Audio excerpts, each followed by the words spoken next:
Coronavirus, la pandemia. ¿Cuáles son los síntomas? ¿Cómo se transmite? ¿Qué puedo hacer para protegerme y prevenir la propagación de la enfermedad? Nuevo padecimiento que ha encendido las alarmas de los sistemas de salud. Coronavirus, la pandemia. Qué gusto reencontrarnos en este espacio Coronavirus, la pandemia. Gracias a usted por sintonizarnos de nueva cuenta. Le recordamos que este programa es una producción de la Universidad de Guadalajara que se transmite desde el foro de Canal 44 y que llega a México y América Latina gracias a la señal de las televisoras públicas que se suman a esta emisión. Hoy abordaremos un tema por demás interesante y que además mantiene bastante inquietos a los padres de familia. Nos referimos a la pandemia de COVID-19 y los niños, la infancia. Hablaremos de vacunas, pero hablaremos también del uso o no de cubrebocas. En algunos lugares incluso se ha permitido que los niños no utilicen el cubrebocas. Hablaremos también de lo que ha implicado para ellos el encierro y cómo algunos de ellos han desarrollado incluso obesidad o han aumentado varios kilos de peso. Esto debido no solamente a que la alimentación se ha descuidado, sino también a la falta de ejercicio, de movilidad, derivado precisamente de estas largas cuarentenas. Hablaremos también de los resultados favorables en torno a un nuevo medicamento que se ha aprobado ya. Es un medicamento oral que reduce en 50% el riesgo de hospitalización o muerte. Le contaremos qué laboratorio lo desarrolló, en dónde se está probando y cuándo podríamos ya tenerlo en el mercado internacional. En Indonesia, más de 25,000 niñas y niños han quedado huérfanos también a causa de la pandemia de COVID-19, de acuerdo con un mapeo nacional realizado por el Ministerio de Empoderamiento de la Mujer y Protección Infantil, así como de la UNICEF, una de las caras muy tristes que nos ha dejado esta pandemia. Por cierto, también estaremos hablando de ello. Y a propósito de la infancia, a pesar de la propagación de la variante Delta, en Estados Unidos están prohibiendo el uso de cubrebocas en los planteles educativos. Suman ya 5.5 millones de niñas y niños contagiados por el virus del SARS-CoV-2. Todo esto y mucho más a lo largo de la siguiente hora. Vamos con nuestra compañera Isaura López Villalobos para que nos ponga en contexto. En nombre de la educación y salud, los países vacunan a su población infantil. Sin embargo, otros como México, sus adolescentes tienen que hacer uso de la justicia para ser inmunizados y acudir a sus clases presenciales. La pandemia COVID-19 ha demostrado el alto grado de vulnerabilidad que tienen todas y todos. La edad no ha sido impedimento para cursar con la enfermedad. Desde el primer año en que el virus SARS-CoV-2 confronta al mundo, los más pequeños se vieron afectados por el síndrome hiperinflamatorio multisistémico grave, en algunos con desenlaces fatales. Aunque las estadísticas en el 2020 marcan una incidencia baja de infección, este año se observa lo contrario. Algunos presentaron forma grave, fueron hospitalizados o ingresaron a las unidades de cuidados intensivos y hubo desenlaces fatales. En esta pandemia se analiza por un lado que la población infantil ha sido la más violentada en sus derechos a la salud, a la educación, a la recreación, al libre desarrollo y han sufrido violencia en sus hogares, un problema de salud pública y social. En salud, se ha considerado que las niñas, niños y adolescentes son los que menos se enferman y bajo este lema, el esquema de vacunación mundial no los tenía contemplados y el sistema de salud cerró las puertas de las áreas de pediatría. En educación, por más de un año, los planteles mantuvieron sus puertas cerradas y aunque comenzó a darse el retorno a la llamada nueva normalidad, estas seguían sin abrir. El tan extendido encierro ha ocasionado que hoy a los que llaman el futuro tengan problemas de salud mental, su estado físico se haya modificado por la falta de actividad física. Niñas, niños y adolescentes corren el riesgo de ser la generación con mayor índice de grasa corporal y afectación en su talla ante la falta de crecimiento. Estos aspectos son analizados por especialistas en pediatría, quienes observan cambios drásticos en la epidemiología infantil y de adolescentes. Por otro lado, en el eslabón de la cadena productiva y desarrollo, al final se dejó al sistema educativo mundial. Comenzó su reapertura ante la exigencia de organismos internacionales en educación, entre estos la UNICEF. Varios países empezaron a vacunar a su población infantil luego de que las empresas farmacéuticas confirmaron que las vacunas son seguras para este sector. Pfizer aprobó su biológico a partir de los 12 años y las vacunas chinas Sinovac y Sinopharm se aprobaron para mayores de 3 años. Algunos países vacunan a quienes tienen mayor riesgo por tener condiciones preexistentes, mientras que en otros priorizan la vacunación en quienes van a la escuela o bien su población infantil hace valer su derecho a través de la justicia. Ante la circulación avanzada de la COVID-19, el reto es vacunar a toda la población sin importar la edad o condición de salud para lograr tener el mayor porcentaje de inmunidad contra el virus SARS-CoV-2 que amenaza por seguir en las arterias del mundo. Informó Isaura López Villalobos. Muchas gracias, Isaura, por este contexto. Antes de continuar con este tema, vayamos al informe diario que nos llega desde la sede de la Organización Mundial de la Salud en Ginebra, Suiza. Nuestro compañero Antonio Broto, corresponsal de la agencia EFE, nos informa. Antonio, te escuchamos. Qué gusto, muy buen día. Hola, ¿qué tal? Buenos días, Belén, y buenos días a todo el auditorio de Canal 44. La pandemia de COVID sigue retrocediendo, aunque lentamente, en el planeta, y se espera que la semana que acaba de terminar sea la cuarta consecutiva de descensos. Aún no hay cifras definitivas de la Organización Mundial de la Salud, pero se espera que se pueda bajar en ese periodo de los 3 millones de casos semanales, algo que no se consigue desde principios de julio. En el acumulado tras más de un año y medio de pandemia, al menos 233 millones de personas en el planeta se han contagiado de COVID y 4,7 millones murieron, según las cifras de la OMS. Más de 6.000 millones de dosis de las distintas vacunas disponibles han sido administradas hasta el momento, pero los países más pobres del planeta siguen teniendo mucha dificultad para lograr acceso a las vacunas, a pesar de que su producción habrá alcanzado los 12.000 millones de dosis antes de que termine este año. África es el continente más rezagado en la vacunación, pero las cifras más altas de muertos por COVID se observan en otras partes del mundo, como Estados Unidos, Rusia o Brasil. La propagación de la variante Delta del coronavirus, la SARS-CoV-2, se ha convertido en la dominante a nivel global y es en buena parte responsable de que la pandemia todavía no pueda controlarse, así como de la mortalidad que sigue provocando, aunque los datos indican que los casos graves que pueden terminar en la muerte del enfermo se dan principalmente entre personas no vacunadas.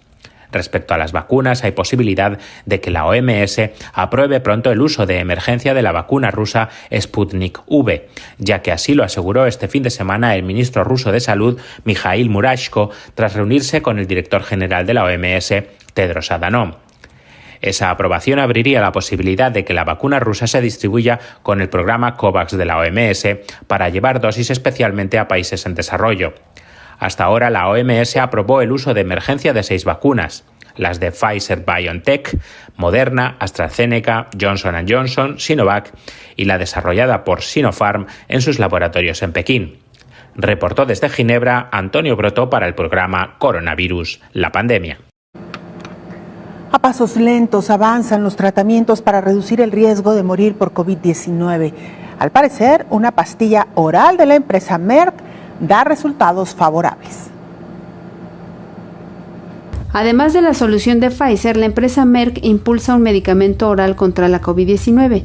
Así lo anunció este fin de semana la compañía. Se trata de Molnupiravir, el cual podría ser el primer medicamento antiviral oral para COVID-19. Merck y Ridgeback Biotherapeutics anunciaron hoy que Molnupiravir, un medicamento oral en investigación antiviral, redujo significativamente el riesgo de hospitalización o muerte en un análisis intermedio planificado del ensayo de fase 3 en pacientes adultos no hospitalizados en riesgo con COVID de leve a moderado. En el análisis intermedio, Molnupiravir redujo el riesgo de hospitalización o muerte en aproximadamente el 50% el 7.3% de los pacientes que recibieron molnupiravir fueron hospitalizados o murieron hasta el día 29 después, en comparación con el 14.1% de los pacientes tratados con placebo. Hasta el día 29 no se reportaron muertes en pacientes que recibieron molnupiravir, en comparación con 8 muertes en pacientes que recibieron el placebo. Merck planea enviar una solicitud de autorización del uso de emergencia a la FDA lo antes posible en base a estos hallazgos y planea enviar solicitudes de comercialización a otros organismos reguladores en todo el mundo, informó Elizabeth Ortiz. Lo hemos comentado ya en otros programas, poco a poco son varios países los que comienzan a levantar ya las restricciones impuestas durante esta pandemia de COVID-19. Uno de ellos es Australia, que reabrirá sus fronteras exteriores en noviembre cuando alcance el 80% de la inmunización de su población. Australia se plantea reabrir las fronteras internacionales en noviembre. Llevan cerradas desde marzo de 2020 por la pandemia y esperan poder volver a la normalidad una vez que el 80% de la población haya recibido la pauta completa de la vacuna contra la COVID-19. El plan comenzará primero en Nueva Gales del Sur, donde la vacunación está más avanzada. Una vez que se realicen los cambios en noviembre, se eliminarán las actuales restricciones a los viajes al extranjero relacionadas con la COVID y trabajaremos para que algunos países como Nueva Zelanda puedan viajar completamente libres de cuarentena cuando sea seguro hacerlo, ha anunciado el primer ministro. Para la procedencia del resto de países no seguros, los australianos y residentes permanentes inmunizados que regresen a casa deberán cumplir una semana de cuarentena domiciliaria. Sobre los requerimientos a los turistas aún no se han aportado más detalles. La tercera ola del coronavirus aún mantiene confinada a la mitad de la población en Australia, que irá reabriendo por regiones. Estas imágenes que ansiábamos ver de las reaperturas, del regreso paulatino a la normalidad, están ocurriendo también en otras latitudes. Por ejemplo, en Cuba, donde los cubanos están celebrando las reaperturas de las playas en La Habana y lo celebran con un buen chapuzón. Las puertas del paraíso vuelven a estar abiertas para los cubanos. Tras la reapertura de las playas en La Habana, los habitantes se apresuraron en celebrar la noticia dándose un buen chapuzón. Fueron casi 300 días sin playas debido a la pandemia, pero el gobierno cubano ordenó la reapertura gracias al descenso sostenido de los contagios y el avance de la vacunación. Por supuesto, en cuanto vimos la noticia, la niña le dijimos, nos vamos mañana para la playa. Alegría, bien, porque imagínense ustedes. Es la forma de recrearse. Los muchachos que no han tenido vacaciones, no tuvieron nada por la pandemia. Las playas están bajo estrictos protocolos de seguridad, que incluyen el distanciamiento social y el uso obligatorio de mascarilla en la orilla. Sin embargo, algunos temen que la reapertura traiga nuevos brotes de COVID. Le tengo mucho miedo a eso, a esta apertura, porque los estudiantes todavía están sin clase y puede que vengan en masa. Y la masividad trae como consecuencia eso, más contagio. Las autoridades también permitieron la reapertura de las piscinas y el malecón de la capital. La semana pasada habían permitido que restaurantes, bares y otros lugares públicos abrieran con aforo limitado en 8 de las 15 provincias. Hasta el momento, Cuba ha inmunizado un poco más del 46% de su población. Y lo ha hecho además con sus propias vacunas y también está a la espera de la reapertura de sus fronteras para que los turistas comiencen también a llegar. Sin duda alguna, uno de los sostenimientos principales de este país son los ingresos o los recursos que dejan los turistas. Suecia también es otro país que poco a poco está eliminando restricciones. Alivio para bares y restaurantes de Suecia. El país ha eliminado este miércoles casi todas las restricciones que todavía estaban en vigor y que afectaban a estos locales. Además, deja de haber limitaciones para reuniones privadas y en locales. El gobierno anunció el martes que ofrecerá a la población de más de 80 años una tercera dosis de la vacuna y que también podría estar incluido el personal de residencias. El grupo de trabajo dirigido por el ejército encargado de poner vacunas en Portugal va a dejar de trabajar después de que el 85% de la población haya sido inmunizada. A partir del día 1 de octubre, los locales de ocio nocturno podrán reabrir con normalidad y no habrá límites de aforo en los locales de restauración, tiendas y mercados. En grandes superficies seguirá siendo obligatorio el uso de mascarilla. Mucho peor va la lucha contra el coronavirus en Rusia. El martes hubo nuevo récord de muertes diarias con 852. A pesar de la situación, las autoridades no están optando por imponer demasiadas restricciones tras haber decretado un confinamiento de 6 semanas la pasada primavera. El ritmo de vacunación en el país también es lento. Solo el 32% de los 146 millones de habitantes ha recibido al menos una dosis y el 28% ya tiene la pauta completa. Hacemos una pausa breve, regresamos con mucha más información.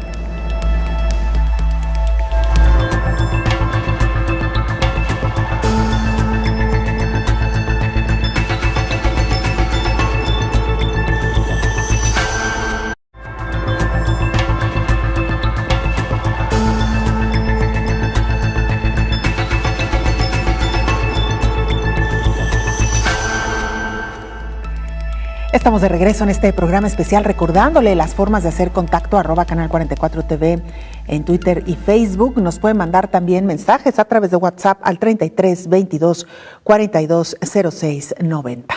Vamos a Japón. Nuestro compañero Antonio Hermosín, corresponsal de la agencia EFE, nos presenta el siguiente informe desde ahí. Antonio, te escuchamos. Qué gusto, adelante.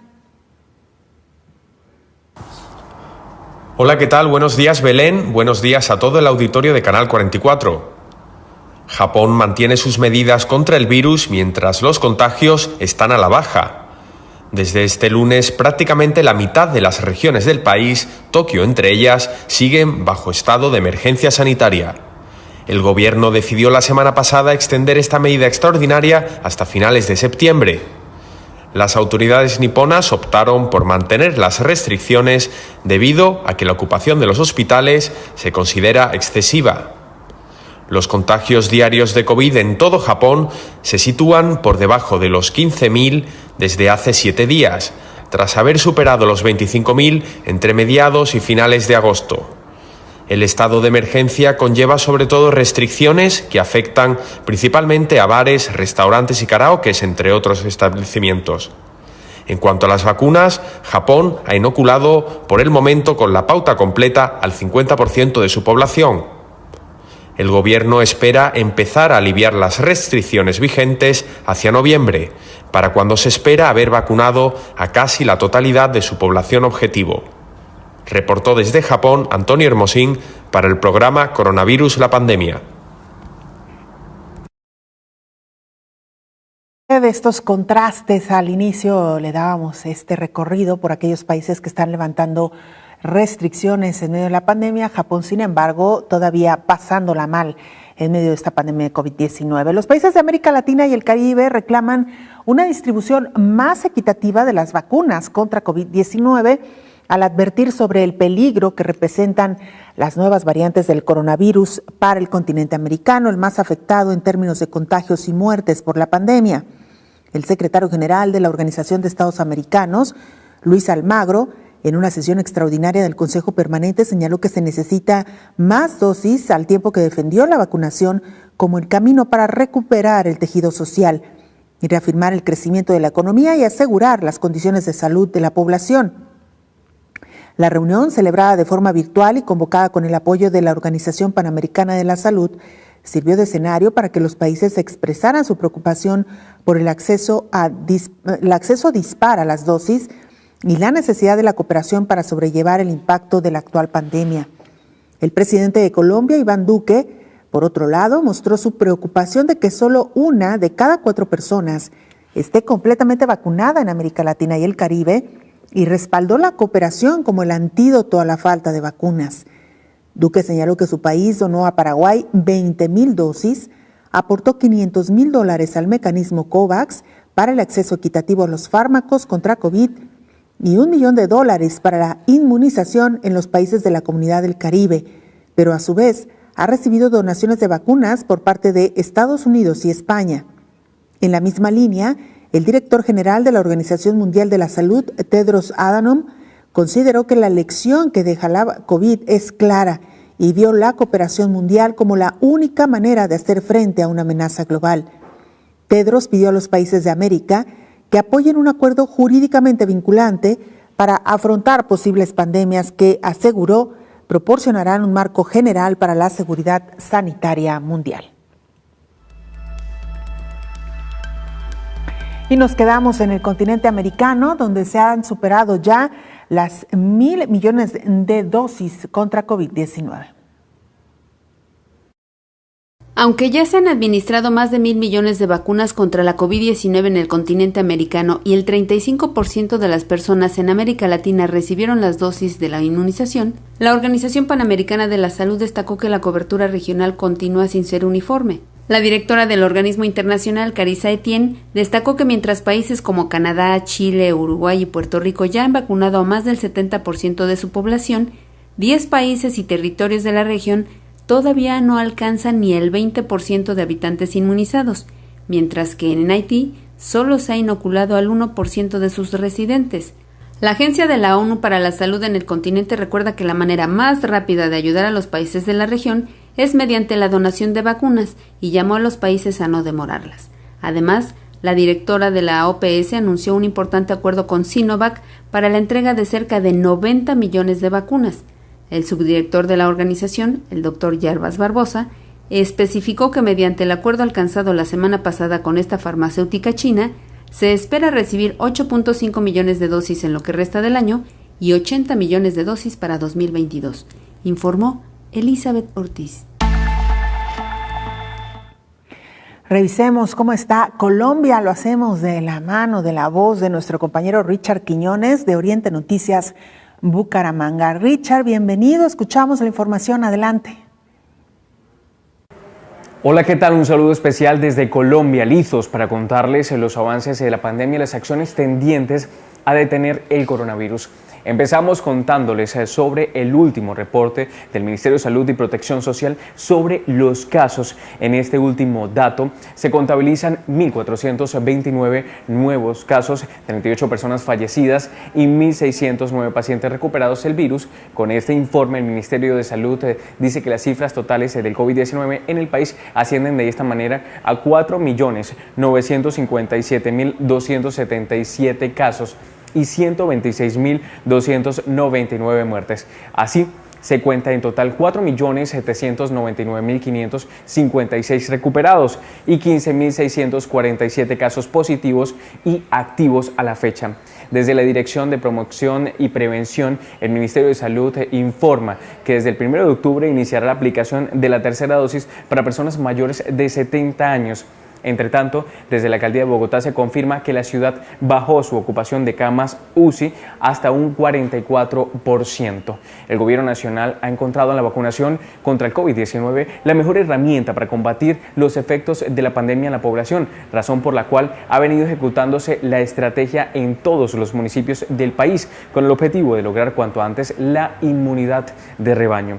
Hasta el momento, en Colombia se han contabilizado un total de 40.168.268 vacunas, llegando así a los 16.811.660 habitantes con esquemas completos de vacunación.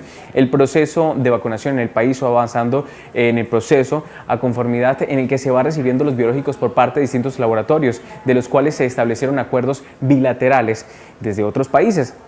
Sin embargo, desde la última semana se ha reducido el ritmo de dosis aplicadas debido a la escasez de vacunas, especialmente de Moderna, situación que ha dejado a muchos ciudadanos esperando para recibir una segunda aplicación. No obstante, en los próximos días llegará al país un nuevo cargamento de dichos biológicos que permitirá seguir inmunizando a la población habilitada. En total será 1,4 millones de dosis de la farmacéutica Moderna que estarán ingresando a Colombia procedente de Memphis, Estados Unidos. Asimismo, se confirmó que están en espera de la revisión de los laboratorios para poder empezar a distribuir 356.860 dosis que aún se encuentran en el país desde el 19 de septiembre. Esto es todo por el momento. Continúen ustedes en los estudios desde México. Un abrazo para todos.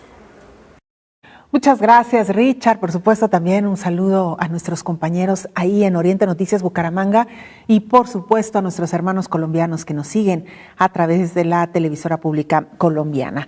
Y mira, en Estados Unidos ya suman 5.5 millones de niñas y niños contagiados, lamentablemente, por el virus SARS-CoV-2.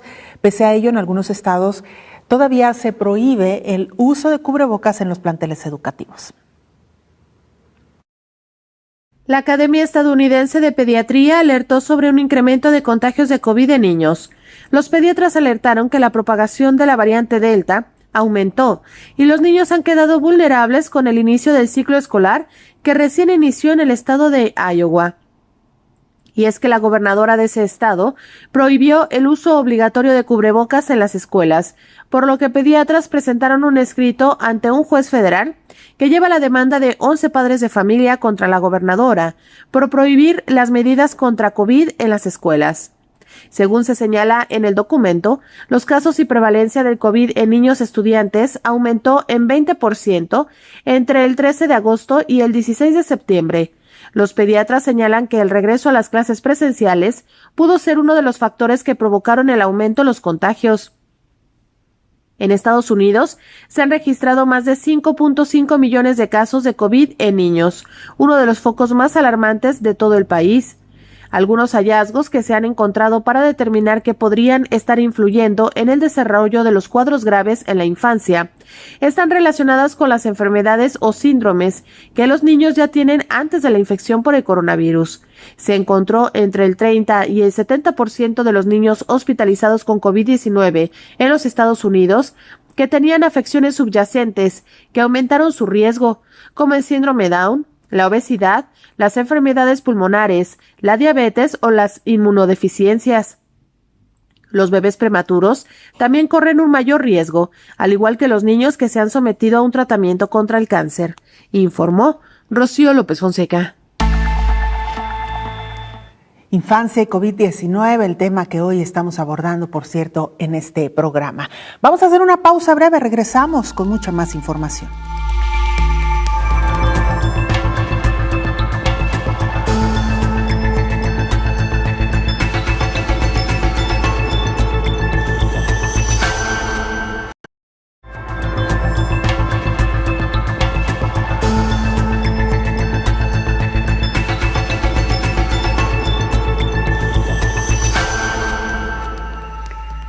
México comenzará a vacunar contra COVID-19 a adolescentes con comorbilidades. Ante la presión social y las demandas de amparos para que adolescentes de 12 a 18 años se vacunen, la Secretaría de Salud del Gobierno mexicano determinó que a partir de este mes se vacunará contra COVID-19 a niños y adolescentes de 12 a 17 años con enfermedades preexistentes. Serán vacunados los adolescentes de 12 a 17 años con la vacuna de Pfizer-BioNTech, que cuenta con la aprobación para su aplicación de emergencia por la Comisión Federal para la Protección contra Riesgos Sanitarios. El registro inició el 1 de octubre. Las 9 comorbilidades consideradas para los adolescentes para recibir el biológico es tener condiciones cardíacas crónicas, enfermedad pulmonar crónica, afecciones crónicas del riñón, hígado, sistema digestivo, enfermedad neurológica, enfermedades endocrinas, inmunosupresión moderada a grave, es decir, niños con cáncer, VIH, trasplantados, lupus, enfermedades reumatológicas, tuberculosis, disfunción del vaso y enfermedades hematológicas, anomalías genéticas graves que afecten los sistemas y embarazo en adolescentes a partir de la semana 9 de gestación. La estrategia plantea que los menores de entre 12 y 17 años que al momento de acudir a aplicarse la vacuna deben presentar el documento médico que certifique el diagnóstico de una de las condiciones de riesgo. Además, es necesario tener a la mano la CURP para realizar el registro en Mi Vacuna, informó Rocío López Fonseca. Hay que recordar que en México hay una gran cantidad de padres que estaban pidiendo a las autoridades la vacunación para los niños mayores de 12 años, sobre todo cuando hay vacunas como la de Pfizer, que ya han sido autorizadas para suministrarlas precisamente en este grupo poblacional. Incluso le dimos cuenta a usted de algunos grupos de padres de familia que decidieron ampararse para que sus hijos, por cierto, la mayoría de ellos con alguna comorbilidad o con alguna afección, pudieran recibir esta vacuna. Así ocurrió Fueron algunos grupos de mayores de 12 años que recibieron la inmunización contra COVID-19 gracias a un amparo que fue otorgado por el juez correspondiente, y esto ha desencadenado también que las autoridades pues hayan apresurado el paso, hayan decidido comenzar a inmunizar a los mayores de 12 años. Hay que decirlo claramente, aquellos adolescentes que tienen alguna comorbilidad, alguna enfermedad, alguna afección. Todavía para el resto de la población infantil no se ha autorizado la inmunización, al menos en México. Hay que recordar que hay muchos otros países donde ha comenzado ya esta inmunización generalizada, incluso en países como Cuba, donde hemos visto que los niños mayores de 2 años ya están siendo inmunizados. Pero bueno, justamente hoy el tema que estamos abordando tiene que ver con infancia y COVID-19. ¿Y quién mejor para que nos aporte sus comentarios, nos ayude a esclarecer las dudas que el infectólogo Héctor Raúl Pérez Gómez? Doctor, bienvenido. Hola Belén, buen día, qué gusto saludarte. Igualmente, doctor, feliz inicio Igualmente. de semana. Bueno, todo un tema de la infancia y COVID-19, doctor, sobre todo porque al principio de la pandemia no nos quedaba claro si era una enfermedad que estaba afectando de manera igual a un niño que a un adulto. Luego vinieron el tema de las vacunas, doctor, que ha sido otro de los grandes temas. Los padres todavía no están muy seguros de sí o no vacunar a los pequeños. En fin, varios temas en torno a este grupo poblacional, doctor. Sin lugar a dudas, todo un gran tema, Belén. Ya aparecen los estudios de inmunización en niños de 5 a 12 años de edad, 11 años de edad, con muy buenos resultados. Belén, incluso con niveles de eficacia cercanos al 100%, que incluso es un nivel de eficacia más alto que el que se logró con adultos mayores de 18 años.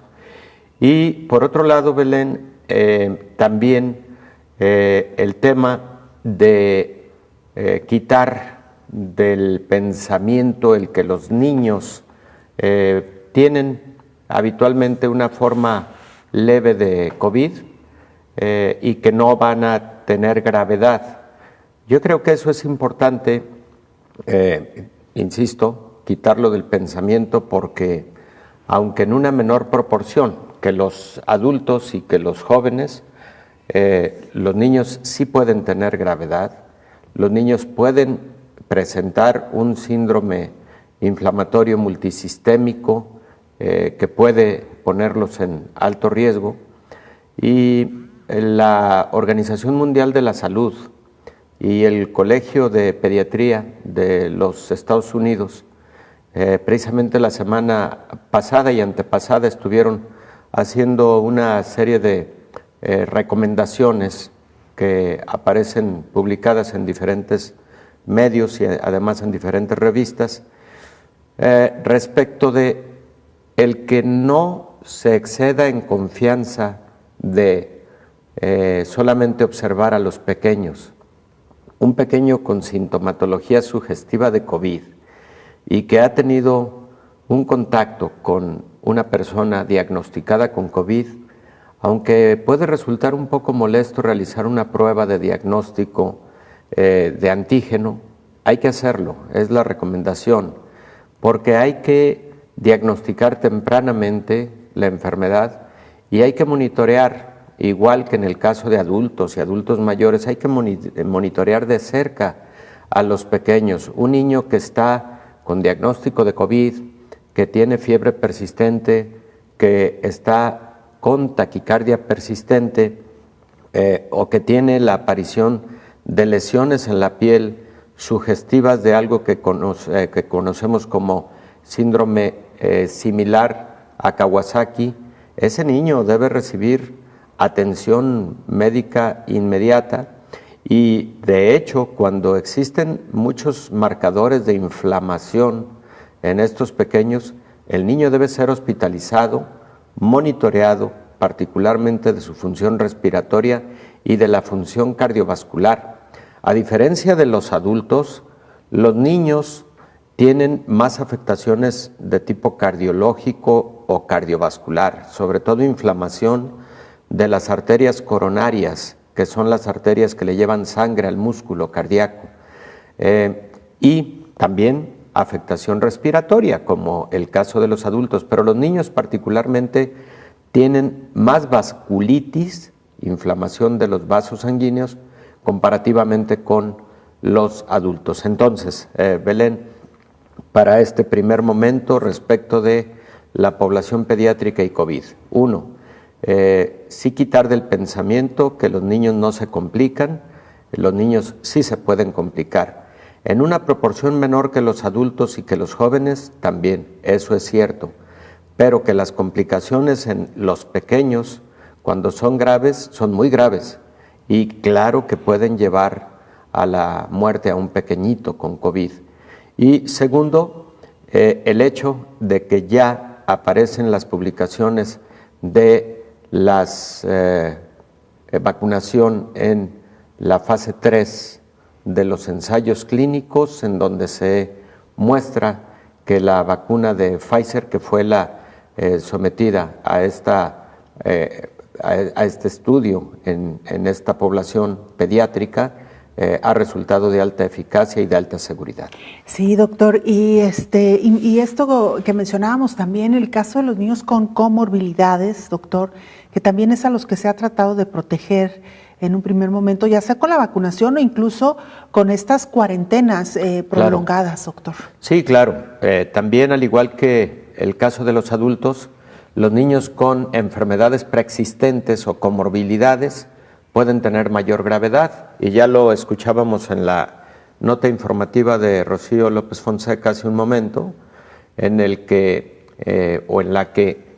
para el caso de México, se está priorizando en el grupo de 12 a 17 años de edad a aquellos que tienen alguna enfermedad que los hace más susceptibles de gravedad, como inmunosupresión, enfermedades cardiovasculares, disfunción del vaso, enfermedades hematológicas, enfermedades reumatológicas, cardiopatías congénitas, cáncer, y sí, con inmunosupresión de diversa naturaleza, o niños con discapacidades serias, importantes. Todo este grupo de la población, digamos, adolescente, porque realmente de 12 a 17 años de edad, pues ya la población es adolescente. Estos jóvenes, jovencitos, serán vacunados en un primer momento en el caso de México, y seguramente después vendrá el momento en el que el resto de este grupo poblacional recibirá la vacuna. Lo que ocurre también, Belén, hay que decirlo, es que el número de jovencitos en este grupo de edad, por ejemplo, en el país, si mal no recuerdo, la semana pasada estaba revisando estadísticas del INEGI, del Instituto Nacional de Geografía y Estadística, y si mal no recuerdo, son alrededor de 24 o 25 millones de jóvenes en este grupo de edad. Entonces, pues iba a haber que hacer un trabajo intenso para la compra de vacunas suficientes para ya llegar a esta nueva etapa. Y bueno, yo creo que se tiene que hacer con alguna rapidez, porque luego sí nos va a alcanzar el relacionado con la población infantil, la de 5 a 11 años de edad. Yo no dudo que en días próximos, y ya verás, lo recordaremos en esta mesa, anuncie la Food and Drug Administration de los Estados Unidos, la FDA, que autoriza el uso de la vacuna de Pfizer para la población infantil de 5 años en adelante. Claro, doctor, porque también ocurre todo esto en medio de un momento importante que es la conclusión del verano. En la mayor parte del mundo los niños comienzan a regresar ya de manera presencial a las aulas, lo que no había ocurrido, al menos no de manera tan evidente todavía el año pasado. Este año ahora sí que están regresando muchos a las aulas, y será importante también tener a esta población inmunizada. Si le parece, doctor, hablamos de esto y de muchos otros temas vinculados a la infancia después de la siguiente pausa.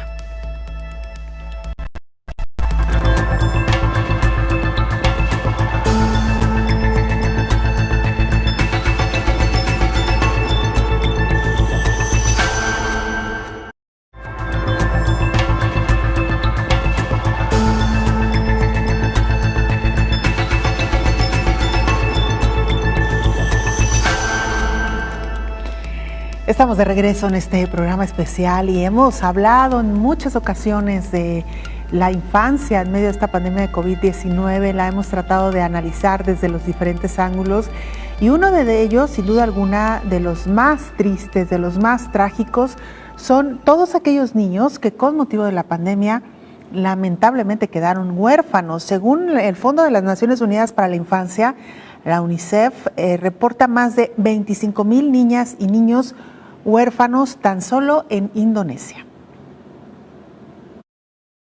Más de 25,000 niños han quedado huérfanos a causa del COVID desde el inicio de la pandemia en Indonesia, de acuerdo con un mapeo nacional realizado por el Ministerio de Empoderamiento de la Mujer y Protección Infantil junto con la UNICEF. Los encargados del mapeo encontraron que la mayoría de los niños, es decir, el 57%, han perdido a un cuidador masculino.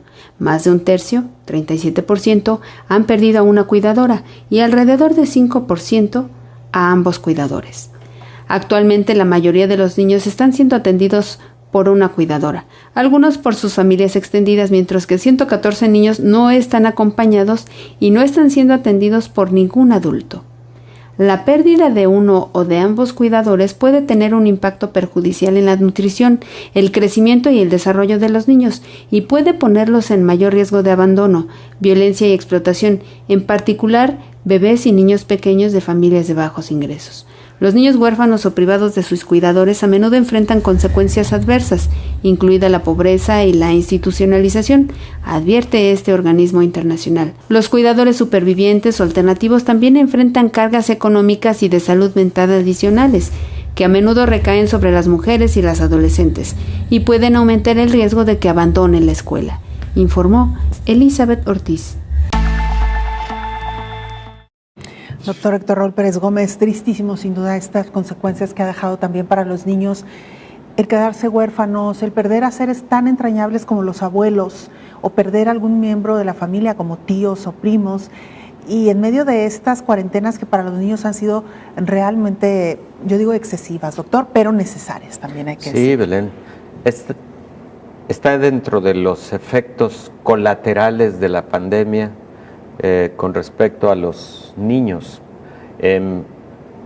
Escuchábamos el número lamentable de niños que han quedado en la orfandad por motivo de COVID-19 y también, Belén, otros aspectos de los que poco se habla es, por ejemplo, del número de niños que han quedado sin alguna vacuna durante este periodo de pandemia, porque esa fue otra, digamos, crisis sanitaria de la que alertó la Organización Mundial de la Salud, la reducción en el abasto de vacunas contra otras patologías que se aplican en la infancia. Entonces, indudablemente delicado y lamentable el número de niños que han enfermado por COVID, el número de niños que han fallecido por COVID, lamentable de igual manera el número de niños que han quedado en la orfandad, la afectación económica de la familia de estos pequeños, porque también hay cifras muy claras en relación al descalabro económico de estas familias, del número de niños que la UNICEF ha reportado que han abandonado la escuela, Belén, durante este periodo de pandemia y que para el retorno de actividades escolares presenciales ya no volvieron y probablemente van a perder un ciclo escolar. Ojalá y no pierdan ningún ciclo escolar, pero peor lamentablemente que perdieran 2 ciclos escolares. Y también lo que comentábamos respecto de la cobertura de vacunación de otro tipo de vacunas para patologías que deben recibirse durante la infancia y que han quedado ahí pendientes de su administración, ¿no? Claro. Todos estos son efectos colaterales de la pandemia de COVID-19 hacia la población infantil. Oiga, doctor, y cuyas facturas veremos en un mediano plazo, ¿no? Podemos Todo verlas. esto nos va a cobrar una factura importante. Sí, porque podría darse el caso de enfermedades infecciosas prevenibles por vacunas que incrementen su incidencia en el futuro en virtud de no haber tenido la cobertura idónea durante esta fase de pandemia contra otras enfermedades infecciosas, ¿no? Claro. Ahí la Organización Mundial de la Salud, la UNICEF también, han estado insistiendo en que los países pues se pongan al día con respecto a sus esquemas de vacunación en la población infantil. Y ojalá y pronto logremos que exista esa cobertura para evitar problemas colaterales en el futuro. Y es que, doctor, se ha hablado también mucho de las consecuencias que ha tenido el cierre de los planteles, no solamente en cuanto al retraso académico y la salud emocional de los niños, sino también, por ejemplo, en estas cosas que por sí solas empujaba de manera natural la propia escuela. Por ejemplo, una alimentación sana. En muchos de los planteles se les daba alimento a los niños y por lo menos garantizaban que 1 o 2 de los alimentos al día estaban vigilados y controlados. Y otra cosa, doctor, el de las cartillas de vacunación. Para que un niño pudiera ingresar a un plantel, tenían que tener completo su esquema de vacunación. Casi tenemos 2 años en que estos 2 factores importantísimos en la salud de los niños han quedado descuidados, por no decir que sin cubrir. Efectivamente, Belén. Y es que influyen muchos factores. Uno, que ha sido motivo de insistencia de la Organización Mundial de la Salud, la producción y la adquisición de vacunas por parte de los países y las regiones, que sí disminuyó durante este periodo pandémico. Pero el otro también, y creo que es entendible, es el de los padres a quienes les preocupa llevar a los hijos a un centro hospitalario, a un centro de salud para vacunarlos, sabiendo que en ese centro hospitalario, en esa unidad hospitalaria, podría haber casos de COVID. Se supone que los sistemas de salud han cuidado mucho esos detalles y han dispuesto de espacios especiales para la atención de pacientes con COVID, pero en general la población sí tiene temor de acudir a hospitales, clínicas, centros de salud, etcétera, por motivo del COVID. Así es. Por lo pronto, doctor, me parece que es muy importante recordar eso que usted decía al principio de una manera muy clara. El COVID puede generar enfermedad grave también en los niños. Hay que estar mucho más pendientes de aquellos que tienen alguna comorbilidad, alguna afección. Dejamos, por ejemplo, también, doctor, importante mencionarlo, el caso de los niños con síndrome de Down, que también por su condición física o la propia condición que genera el síndrome, también se convierten en un grupo vulnerable.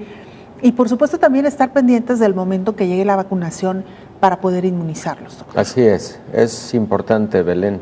Y con respecto a ese primer punto del que hablabas, de que los niños también se pueden poner graves, algunas estadísticas sugieren que hasta el 1% de los niños diagnosticados con COVID pueden llegar a requerir hospitalización, terapia intensiva y pueden perder la vida. Hasta el 1%. Un porcentaje importante, doctor. Importante. En el caso de los adultos, la letalidad está en estos momentos rondando el 3% global, con diferencias entre los países, entre las regiones, pero de manera global, 3%. En la población infantil se ha considerado la posibilidad de que alcance al 1%. Entonces sí es una cifra significativa. Claro. Doctor, y nos da pie justo este último comentario, muy breve, nos quedan apenas un par de minutos, pero no dejar de lado lo que hablábamos la semana pasada con la aparición de este medicamento laboratorio Merck, que pudiera reducir hasta en 50% la mortalidad, doctor. Sí, fíjate, Belén, que lo platicamos aquí hace algunos meses, porque leímos la publicación preliminar de los resultados de esta sal, de esta molécula terapéutica en la fase preclínica. Probablemente recordarás que allá por el mes de diciembre, enero pasados, comentábamos aquí que esta molécula fue administrada a hurones que pusieron en contacto con otros infectados y que se hicieron dos grupos, un grupo que recibió la molécula y otro grupo que no la recibió. Y entonces la gran sorpresa es que quienes recibieron la molécula prácticamente no tuvieron infección por COVID-19 en contraposición con los hurones que no la habían recibido, los cuales en su mayoría se infectaron. Esto dio pie a iniciar con ensayos clínicos en el humano, primero fase 1, en voluntarios, estudios piloto, etcétera, y bueno, luego fueron muy rápidamente los ensayos fase 2, con investigación no solamente clínica, sino también de farmacocinética, farmacodinamia, etcétera, y finalmente los ensayos de fase 3, que estábamos comentándolo, Belén, hace 3 semanas te decía que iban a aparecer las publicaciones ya, porque estaban en la fase de previa impresión, están apareciendo publicados, digamos, en una modalidad preliminar. Y pues la gran sorpresa es efectivamente que en pacientes graves con COVID-19 o que están tendiendo a la gravedad por COVID-19, esta molécula de molnupiravir reduce el riesgo de gravedad, de mortalidad, de hospitalización, de complicaciones hasta en un 70%. Entonces es un número significativo, Belén, y bueno, creo que la parte que va a ser un poco difícil es la relativa al costo. La estimación es algo así como $700, lo que significaría en pesos mexicanos alrededor de 14,000 pesos, 15,000 pesos, ¿no? Entonces, pues va a ser un problema. Esa parte no todo el mundo va a tener acceso, lamentablemente, pero algo se tiene que hacer desde los sistemas de salud para conseguir la mayor cobertura posible, sobre todo para ese paciente que está yendo a algún nivel de gravedad. Oiga, doctor, ¿y es nuevo este medicamento?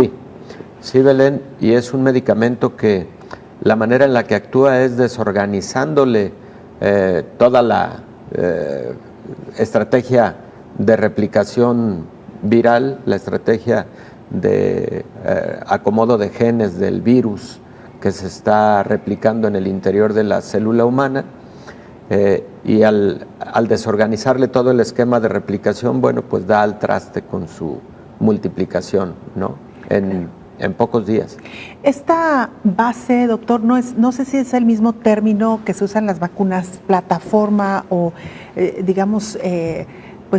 receta que se ha utilizado para la fabricación de este medicamento.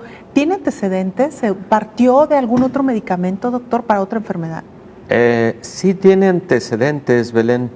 Los antecedentes son similares a los fármacos que se han desarrollado, por ejemplo, para inhibir algunas de las enzimas importantes en la replicación del ciclo viral de otros patógenos. Por ejemplo, algunos fármacos inhiben una enzima conocida como integrasa viral, otros inhiben a una enzima conocida como RNA polimerasa, otros inhiben a otra enzima conocida como proteasa viral, y algunos otros inhiben la síntesis de proteínas directamente a partir del núcleo de las células infectadas.